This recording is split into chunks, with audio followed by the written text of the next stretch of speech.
अस्सलाम वालेकुम जी। मेरा नाम इरफान है, मुल्तान दे रहने वाला है। साढ़े को उत्थे काम कोई नहीं, काम कोई सी नहीं लभदा। इत्थे बच्चों लैके मैं लाहौर आ गया। मैं लाहौर आया सा बच्चों लैके बई इत्थे काम करांगा।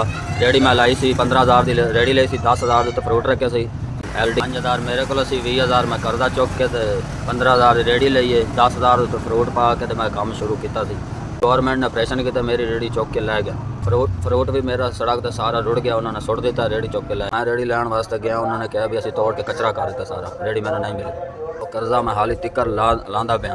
पिंड थां दे लोग असीं गरीब लोग इत्थे आए कमाण वास्ते। बड़ी मुश्किल रेहड़ी बनाई थी, तो वो मेरी सारी बर्बाद हो गई। अगे मैं इन्ना जोगा नहीं, मैं रेहड़ी बना सका। गरीब आदमी है, काम लगदे कोई नहीं। साहब जी असी माड़े लोग हैं, तो मेरा बंदा रेहड़ी लगा के काम करता था, वो रेहड़ी भी बर्बाद हो गई। तो मेहरबानी कर हमारी मदद कर दें। बंदा बेकार होकर घर बैठ गया। हम माड़े लोग हैं, इतने भी नहीं है कि हम अपना घर का खर्चा चला सके, कोई बच्चों के लिए दूध ले सके। आपकी मेहरबानी, हमें एक रेहड़ी ले दे ताकि हम अपना रोज़गार कर सकें।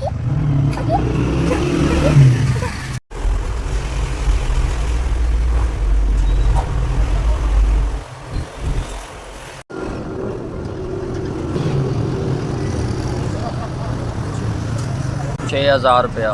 SVS अल्लाह तुहानू खुश रखे, आबाद रहो, इवें मदद करते रहो। तुसी मेरे गरीब आदमी का भला किया है। 14,000 की रेहड़ी दी है, 6,000 नगद दिता है। मैं हुण रिज़क कमान जोगा हो गया। मैं भी तुहानू दुआ देणगे, मैं भी दुआवां देंदा रहांगा तुहानू। अल्लाह तुहानू तरक्की कामयाबियां देवे, गरीबां दे मदद करते रहो। तुसी 20,000 की मेरी मदद की, तुहाडा भला होवे। SVS तुहाडा बहुत शुक्रिया। अस्सलाम।